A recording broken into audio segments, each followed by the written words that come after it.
नमस्कार साथियों, कैसे हैं आप सब लोग।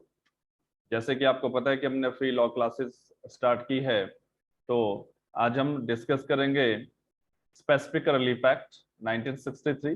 स्टार्टिंग में हम इसका इंट्रोडक्शन पार्ट और डेफिनेशन क्लॉज इस लेक्चर में हम डिस्कस करेंगे पीडीएफ के माध्यम से। ठीक है। और जो नए हैं हमारे चैनल पे, वो हमारे चैनल को सब्सक्राइब कर दीजिएगा। और सब्सक्राइब करने के बाद आपका जो साथ में बेल आइकन है उसको भी क्लिक कर दो, क्योंकि नोटिफिकेशन नेक्स्ट वीडियो भी हम लाएंगे। एसआरए पे अभी बहुत सारी वीडियो बननी है, तो इन दैट केस ताकि आपकी कोई वीडियो मिस ना हो, आपको नोटिफिकेशन मिलता रहे इस वीडियो का। ठीक है। और अगर आप इन इस वीडियो को या कोई अदर सारे इन सब वीडियो को देखना चाहते हो, तो आप हमारे ऐप को भी डाउनलोड कर सकते हैं। डिस्क्रिप्शन में उसका लिंक दिया होगा, तो आप डिस्क्रिप्शन में जाके हमारे ऐप को डाउनलोड कर दीजिएगा। ठीक है। तो नाउ डायरेक्ट रीडिंग करेंगे, रिवाइज करेंगे डायरेक्ट के माध्यम से। ठीक है।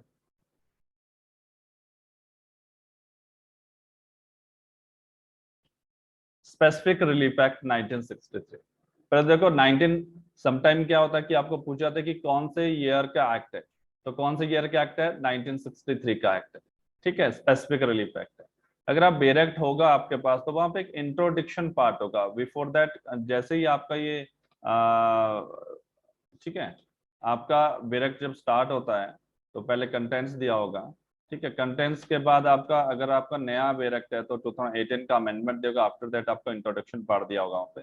देखो इंट्रोडक्शन पार्ट हर एक बेरेक्ट का दिया होता है, तो आपको वो एक बार रीड करना जरूरी है कि उसमें इंट्रोडक्शन पार्ट में क्या होगा कि ये बेरेक्ट एग्जॉस्टिव है नहीं है, एटसेट्रा। जैसे इंट्रोडक्शन पार्ट में यहाँ पे जो ऑनलाइन मेरे पास बेरेक्ट ओपन है उसमें नहीं है वो। ठीक है। आप देख सकते हैं, अपने बेरेक्ट में देख लेना, आपके पास बेरेक्ट होगा, उसमें इंट्रोडक्शन पार्ट होगा। ये वाला जो पोर्शन है, जब बेरेक्ट आपका यहाँ स्टार्ट होना, इससे पहले इंट्रोडक्शन पार्ट होता है। तो देन जो आपका एसआरए है, एसआरए एसआरए आपका एक तो ये नाइन्थ रिपोर्ट है, ninth report of law, report of law commission. इस पे काफी बार क्वेश्चन पूछा गया है कि कौन से लॉ कमीशन की कौन से रिपोर्ट है। तो ninth report on the specific relief act 1877, 1877। ठीक है। तो ये आपको पता होना चाहिए, इसका सीक्वेंस भी पता होना चाहिए। ठीक है। इन दैट केस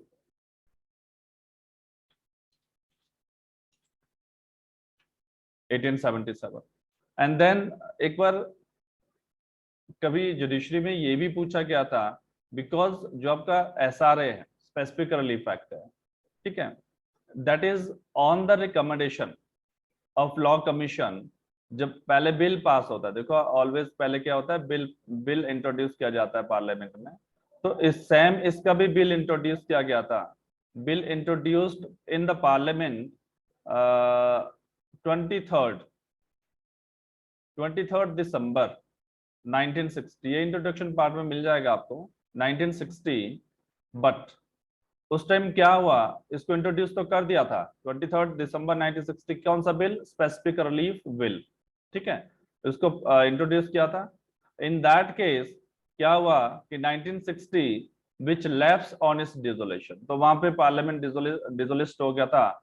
तो अगेन इन 1962 यही बिल फिर से 1962 1962 the specific relief will 1962 specific relief will 1962 was introduced in the parliament। कब किया गया था फिर दोबारा से ये? 1963। दैट्स व्हाई फिर 1963 में इसका एक्ट बनाएगा। 1962 में बिल इंट्रोड्यूस किया गया। पहले सबसे पहले कब किया था? ये जो लेटेस्ट हमारा स्पेसिफिक रिलीफ एक्ट है 1963, इसको कब किया था? 1960 में। डेट यहाँ पे मेंशन है। आफ्टर दैट वहां लोकसभा भंग हो गई थी, डिसोल्यूशन हो गया था। इन दैट केस को री इंट्रोड्यूस किया गया 1960। समटाइम आपको क्वेश्चन पुट किया जाता है कि कब री इंट्रोड्यूस किया था, कौन से ईयर में, तो 1962 में इसको री इंट्रोड्यूस किया गया था। आफ्टर दैट तभी इसका 1963 एक्ट बना है। समझ गए? ये लॉ कमीशन का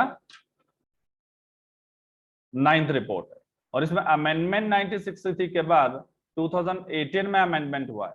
2018 में अमेंडमेंट हुआ है। सबसे पहले तो आप इसकी कुछ डेट्स नोट कर लो, वेरी इंपॉर्टेंट, आपको डेट नोट करना वेरी इंपॉर्टेंट यहाँ पे, ठीक है। देखो 1963 का जो एक्ट है केम इन टू फोर्स कब आया? 1 मार्च 1964, 1 मार्च 1964, 1963 का एक्ट है। अब एक्ट भी कौन सा है? देखो कई बार 47 of 1963, 47 of 1963 and came into force 1 March 1964. After that इसमें अमेंडमेंट हुआ, अमेंडमेंट हुआ, अमेंडमेंट हुआ कब? 2018। इसको सब्स्टिट्यूट कर दिया गया, बहुत सारे सेक्शन को सब्स्टिट्यूट किया गया। तो सब्स्टिट्यूटेड बाय जो स्पेसिफिक रिलीफ अमेंडमेंट एक्ट है, specific relief amendment act 2018, 18 of 2018। ये भी आपको पता नहीं, देखो प्रीलिम्स में ऐसे से आपको क्वेश्चन पूछे जाएंगे, आप जिनको इग्नोर कर देते हो मैक्सिमम स्टूडेंट। तो विद इफेक्ट फ्रॉम 1 2008, ठीक है, clear, 1 October 2018, that is very important, यहाँ डेट आपको इंपॉर्टेंट पता होना चाहिए। ये अमेंडमेंट हुआ है, हम डिस्कस भी करेंगे लेटर ऑन इसको सेक्शन बाय सेक्शन, ठीक है। तो इन दैट केस आपको ये डेट्स पता चल गई, ठीक है, कि कब कब अमेंडमेंट हुआ। एंड देन नाउ अब इसमें बेसिक क्या पता होना चाहिए आपको कि इसको पार्ट में डिवाइड किया गया, पार्ट 1, पार्ट 2, और इसके चैप्टर आपको पता होना चाहिए, कितने चैप्टर है इसमें, ठीक है, टोटल चैप्टर कितने हैं इसमें, और कितने सेक्शन है टोटल। समटाइम प्रीलिम्स में आपको इस तरह से क्वेश्चन पुट कर सकता है एग्जामिनर कि कितने चैप्टर है इसमें। तो इसमें कितने चैप्टर है ये आप देख रहे हो यहाँ पे, ठीक है, 8 चैप्टर है। कितने चैप्टर है? 8। और शेड्यूल कितने हैं? 1 शेड्यूल है, ये 2018 में ऐड किया गया, इंफ्रास्ट्रक्चर से रिलेटेड 1 शेड्यूल है। सेक्शन कितने हैं? 42 है टोटल, 44 थे बट इसको रिपील किया गया, 42 सेक्शन। क्लियर? आफ्टर दैट आपको पता होना चाहिए कि चैप्टर नंबर 1, जो चैप्टर 1 है वो किससे रिलेटेड है। देखो ये जनरल बेसिक छोटी छोटी चीजें हैं बट वेरी इंपॉर्टेंट है। Recovery possession of the property से रिलेटेड, चाहे मूवेबल प्रॉपर्टी और इमूवेबल दोनों से रिकवरी की बात कर रहा है। तो ये नेक्स्ट चैप्टर आपका specific performance of the contract, that is very important here. तो देन ये कौन सा चैप्टर है? Chapter number 2। आप इनको छोटे छोटे पॉइंट में बनाओ, 1 लाइनर आंसर आप बना सकते हो, ज्यादा टाइम नहीं लगेगा आपको। अगर मेरे साथ आप करोगे तो ज्यादा टाइम नहीं लगेगा। देखो अभी करोगे ये ऐसा लग रहा होगा ठीक है सर बोल रहे हैं it's okay, but now that is very important here. तो देन नेक्स्ट चैप्टर ये रिसेशन से रिलेटेड कौन सा चैप्टर है, एक्टिफिकेशन से कौन सा चैप्टर है, कैंसिलेशन ऑफ इंस्ट्रूमेंट कौन सा चैप्टर है। आप इसको 1 लाइनर लिख सकते हो। अब जब तक आप हैंड रिटन नोट्स नहीं लिखोगे आपका उतना इफेक्ट, देखो हैंड रिटन नोट्स होना इंपॉर्टेंट है। वेरेक्ट में तो चीजें दी है, जब तक आप अपने आप से नहीं लिखोगे तब तक ज्यादा क्लियर नहीं रहते। परमानेंटली याद करने के लिए आपको हैंड नोट्स बनाने ही होते हैं, hand written note. And then chapter number 8 perpetual injunction, ठीक है, परपेचुअल में permanent injunction. Then let's start now the specific relief act 1963। मैंने जैसे बताया आपको 47 और 1963, ये जो डेट है इनैक्टमेंट की वो ये है, लेकिन केम इन टू फोर्स वो अलग डेट है। An act of define and amend the law relating to certain kind of specific relief, certain kind of specific relief. देखो specific relief means complementary law है ये। क्या है? कॉम्प्लीमेंट्री लॉ है ये। SRA is a remedy, not give cause of action. SRA एक तरह से रेमेडी है, रेमेडीज प्रोवाइड करती है, it's not provide cause of action, आपको कॉज ऑफ एक्शन प्रोवाइड नहीं करता है। And then specific relief, kind of specific relief लिखा है, मतलब स्पेसिफिक होता है स्पेसिफिक काइंड, मतलब काइंड ऑफ स्पेसिफिक रिलीफ। आपको कुछ स्पेसिफिक जो इस अंदर दे रखा है वो आपको देगा, यहाँ पे रिलीफ प्रोवाइड करेगा। An act to be define define and amend. अब देखो क्या ये एक्ट, ये प्रियम्बल है, इसकी प्रियम्बल है। हर एक बेयर एक्ट की अपनी एक प्रियम्बल होता है, जैसे आपने कॉन्स्टिट्यूशन में प्रियम्बल देखा होगा, तो इन दैट केस इसकी एक अपनी प्रियम्बल है। एन एक्ट टू डिफाइन, ये डिफाइन करता है चीजों को। Amend of the law relating to certain kind of specific relief. But क्या यहाँ पे कंसोलिडेट वर्ड यूज हुआ है? हमेशा याद रखना, अगर consolidate word, consolidate words preamble में होगा तो वो एक्ट अपने आप में, वो कोड अपने आप में क्या है? एग्जॉस्टिव है। अगर कंसोलिडेट मिसिंग है तो then it is not exhaustive. तो means the act is not exhaustive in the nature. ये सारे रिलीफ को कवर नहीं करता है, जो इसमें स्पेसिफिक दिया उन्हीं को कवर करता है, जो पर्टिकुलर दिए हुए हैं एसआरए के अंदर। तो that act is not exhaustive. This act has been enacted to define and amend the law relating to specific relief that is given under PM1। तो then एक क्वेश्चन बन गया कि एग्जॉस्टिव है कि नहीं है, तो नहीं है exhaustive. Then next is part 1 of preliminary। आपको यहाँ पे दिया गया short title extent of commencement। This act may be called the Specific Relief Act 1963। It extend to the whole of India except state of। ये यहाँ पे देखना अब अमेंड हो चुका है, ठीक है। ये मेरे पास पुराना एक्ट है तो आप देख लेना, अमेंड हो चुका है, ठीक है। It extend to the whole of India, it extend to the whole of India. ये पूरे इंडिया में एप्लीकेबल होगा, लेकिन पहले ये जम्मू कश्मीर में एप्लीकेबल नहीं था। बिफोर कब? अब इसके बारे में हम देखेंगे। Jammu and Kashmir reorganisation act 2019, J and K reorganisation act 2019 का एक्ट आया, was passed by both the parliament and received the assent of the president 9th August 2019। ठीक है, प्रेसिडेंट की असेंट कब मिली? Jammu and Kashmir reorganisation act को कब मिली? 2019 के एक्ट को कब मिली? 9 अगस्त 2019 को, ठीक है। एंड देन इसको विद इफेक्ट फ्रॉम, कब से कम इनटू फोर्स ये एक्ट? कब से? 31 अक्टूबर 2019। तो 31 अक्टूबर 2019 के बाद ये act SRA Jammu and Kashmir में भी एप्लीकेबल होगा। तो प्लीज नोट डाउन दिस, तो ये आपको आ सकता है। देन ऑब्वियसली इस एक्ट के अंदर जे में बाइफ्रिकेटेड किया गया state of Jammu and Kashmir को into union territory Ladakh and union territory Jammu and Kashmir. तो उसको पहले स्टेट था, आफ्टर दैट उसको यूनियन टेरिटरी में बाइफ्रिकेटेड किया गया by virtue of this act. कौन सा act? Jammu and Kashmir reorganisation act. तो उसको टेरिटरी, यूनियन टेरिटरी डिसाइड किया गया Ladakh and union territory of Jammu and Kashmir. Date note कर देना आपने, 31 अक्टूबर 2019। प्रेसिडेंट के असेंट कब मिली? 9 अगस्त 2019। तो 31 अक्टूबर 2019। मैक्सिमम जो सारे एक्ट है अब जम्मू और कश्मीर में एप्लीकेबल है, ठीक है। It shall came into force on such date as central government may be notified. अब बोल रहा है कि जो एक्ट है 1963 कब आया? 1 मार्च 1964 को act organise.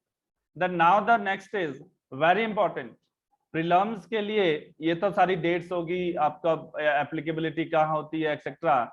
The next is definition clause, that is very important.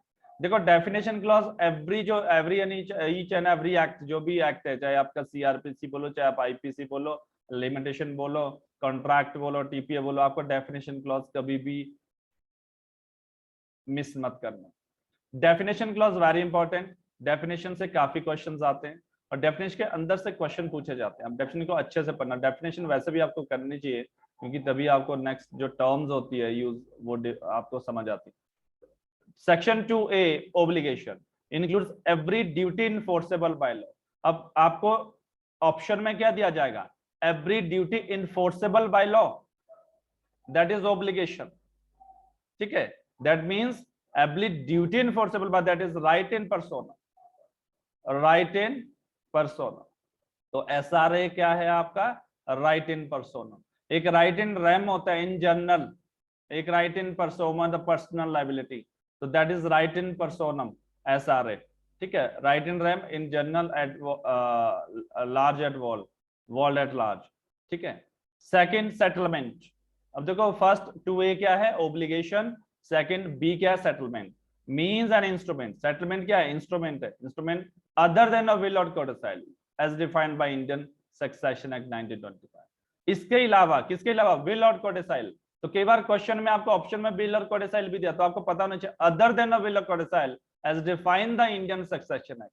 Sometime आपको यहाँ पे एमसीक्यूज आ सकता है कि विल और कोडेसाइल कहाँ पे डिफाइन है, इंडियन सक्सेशन एक्ट 1925। एसआरए के अंदर से ही आपको निकल रहा है question, whereby the destination or devaluation of successive interest in movable or immovable property, that is the question. क्या दोनों प्रॉपर्टी इंक्लूडेड है सेटलमेंट में? Yes, that answer given under by section 2B, movable और immovable. बहुत बार ये question पूछा गया है, मूवेबल और इमूवेबल इज डिस्पोज्ड ऑफ और एग्रीड टू डिस्पोज ऑफ। अब देखो आपको क्वेश्चन इसी से आपको ऑप्शन दिए जाएंगे, मूवेबल और इमूवेबल प्रॉपर्टी डिस्पोज्ड, एक ये बन गया, और मूवेबल प्रॉपर्टी और immovable property is agree to dispose of, is agree to dispose of, ये भी यहाँ पे ऑप्शन बन सकता है आपका। तो मतलब दोनों आपका डिस्पोज ऑफ और एग्री, एग्री मतलब दोनों कंसेंट है, ठीक है, एग्री टू डिस्पोज ऑफ। तो यहां से आपको कई बार क्वेश्चन आया हुआ है, एमसीक्यूज बन जाता है, कि उसको अच्छे से करना। Trust, next is C, has the same meaning as in the section 3 of the Indian Trust Act 1882 and includes the obligation nature of trust within the meaning of chapter 9 of that act। तो आपको यहाँ पे पता होना चाहिए, trust पूछ सकते हैं, आपको ऑप्शन में आ सकता है कि सेम मीनिंग आपका सेक्शन 3 से रिलेटेड है, आपका trust act 1882 and includes an obligation in the nature of a trust within the meaning of chapter 9 of that act। कई बार आपको चैप्टर यहाँ पूछ सकते हैं ट्रस्ट एक्ट का, ट्रस्ट एक्ट की बात कर रहे हैं, ऑफ दैट एक्ट, ट्रस्टी, ठीक है। बहुत इजी होता है जब आप इसको करोगे, तो बहुत इजी रहता है ये, ठीक है। Includes every person holding property in trust, trustee किसको बोला गया, include every person holding property in the trust. Then next is E, all other words and expression used herein but not defined and defined in Indian Contract Act 1872 have the meaning respectively assigned to them in that act। तो E जो है वो आपको यहाँ पे एक तरह से पारी मटीरिया, ठीक है, पारी मटीरिया। अब पारी मटीरिया का मतलब होता है कि अगर मान लो सपोज कोई डेफिनेशन यहाँ पे डिफाइन नहीं है, यहाँ पर कितनी डेफिनेशन डिफाइन है, ऑब्लिगेशन है, सेटलमेंट है, ट्रस्ट है, ट्रस्टी एक्सेट्रा। लेकिन पारी मटीरिया का मतलब है कि अगर कोई डेफिनेशन यहाँ पे डिफाइन नहीं है, ठीक है, कोई डेफिनेशन डिफाइन नहीं है, फिर भी अगर इस एक्ट के अंदर कुछ टर्म यूज हो रही है, इस एक्ट के अंदर वो टर्म यूज हो रही है, तो इन दैट केस वो टर्म अगर इंडियन कॉन्ट्रैक्ट एक्ट, ठीक है, डिफाइन यहाँ पे डिफाइन नहीं है, कहाँ पे डिफाइन है, इंडियन कॉन्ट्रैक्ट एक्ट, तो उसको यहाँ भी रेड किया जाएगा, समझ गए, उसको रीड किया जाएगा, यहाँ पे वो डेफिनेशन मानी जाएगी एसआरए के अंदर भी। तो दैट इज पारी मटीरिया, मतलब ड्राइव्ड फ्रॉम अदर एक्ट। वो डेफिनेशन कहां से ड्राइव करोगे आप, अदर एक्ट से ड्राइव करो। अदर एक्ट कौन सा दिया है यहाँ पे, इंडियन कॉन्ट्रैक्ट एक्ट, ठीक है। मान लो जैसे एग्रीमेंट यहाँ पे डिफाइन नहीं है, अगर एग्रीमेंट यहाँ पे इस एक्ट के अंदर यूज होता है, तो डेफिनेशन कहां से ड्राइव करोगे आप, इंडियन कॉन्ट्रैक्ट एक्ट से। मान लो कॉन्ट्रैक्ट यहाँ पे डिफाइन नहीं है, अगर कॉन्ट्रैक्ट आपकी डेफिनेशन आपको देखनी है, अब यहाँ पे तो डिफाइन नहीं किया है डेफिनेशन में, तो वो आप कहां से ड्राइव करोगे, इंडियन कॉन्ट्रैक्ट एक्ट से, ठीक है, इंडियन कॉन्ट्रैक्ट एक्ट से। क्लियर हो गया। Then now saving clause, except as otherwise provided herein nothing in this act shall be deemed। ये आपका सेविंग क्लॉज की बात कर रहा है, section 3 clear. to deprive any person of any right to relief other than specific performance which he may have under any contract, may have an under, मतलब no deprive on any person, उसको deprive नहीं किया जाएगा, any right to relief other than specific performance, other than specific performance which he may have under any contract, contract के अंदर कोई उसको right है तो वो उसको deprive नहीं कर सकते। to affect the operation of Indian Registration Act on document, तो मतलब यहाँ पे इंडियन रजिस्ट्रेशन एक्ट आपको सेक्शन 17 इंडियन रजिस्ट्रेशन एक्ट और सेक्शन 49 आपको एक बार रीड आउट करना है यहाँ पे, समझ गए सेक्शन कौन कौन से 17 और 49। ठीक है। 3 का एक क्लॉज बोलता है अगर आपका कोई, ठीक है, कोई कॉन्ट्रैक्ट है, 3A बोलता है जो पर्पस है 3A का, दैट इज मतलब अगर आपका, ये सिर्फ डिक्लेयर करता है, ये सिर्फ डिक्लेयर करता है कि SRA provide specific performance of contract. ठीक है, SRA क्या प्रोवाइड करता है? Specific performance of contract, but it does not take away the right of the plaintiff to claim the other relief under the contract act के अंदर कोई other relief है, उसको ये डिप्राइव नहीं करता है। समझ गए? डिप्राइव नहीं करता है।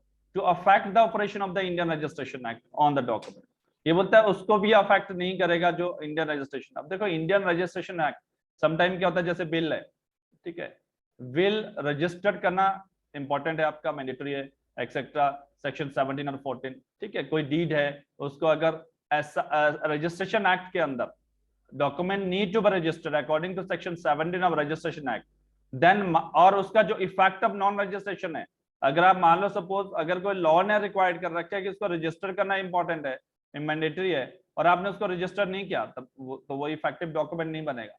इन दैट केस अगर आप उसका इफेक्ट ऑफ नॉन रजिस्ट्रेशन, ठीक है, जबकि उसको रजिस्टर करना था आपने रजिस्टर नहीं किया, तो उसका इफेक्ट कहां पे दिया है? 49 ऑफ द रजिस्ट्रेशन एक्ट। ठीक है, तो if not registered document not get effective, no legal right created. तो अगर आपने रजिस्टर अकॉर्डिंग टू लॉ उसको रजिस्टर करना था, रजिस्ट्रेशन मैंडेटरी आपने नहीं किया, ठीक है, और उसका जब आपने नहीं किया उसका रजिस्ट्रेशन, नॉन रजिस्ट्रेशन का इफेक्ट क्या हुआ? कोई लीगल राइट क्रिएट नहीं हुआ। तो in that case document can not use that evidence according to section 91 of evidence act.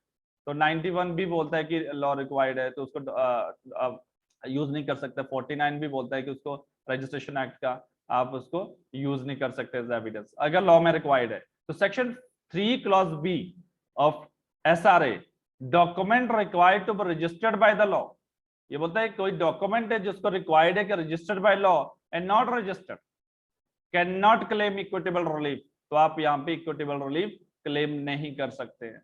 समझ गए? तो यहाँ पे 3 क्लॉज बी ये बोलता है। The next is specific relief to be granted only for the enforcing individual civil right and not for enforcing penal right। तो ये तो क्लियर हो रहा है सेक्शन से ही कि यह क्रिमिनल लॉ को एनफोर्स नहीं करता है। स्पेसिफिक रिलीफ है क्या आपका किस चीज को एनफोर्स करता है? Mere civil right. ठीक है, मेयर क्रिमिनल लॉ राइट को ये एनफोर्स नहीं करता है। Specific relief can be granted only for the purpose enforcing individual civil right and not for mere purpose enforcing penal right। तो ये क्लियर हो गया आपको सारा introduction part of the SRA। ठीक है, आप सिर्फ देखो इस कोर्स का हमारा जो एम है आपको डायरेक्ट रीडिंग अच्छे से करवाना है। ठीक है, ताकि आपको डायरेक्ट पे कमांड हो जाए। एक बार ओवरव्यू ले लेते हैं फिर से। ठीक है,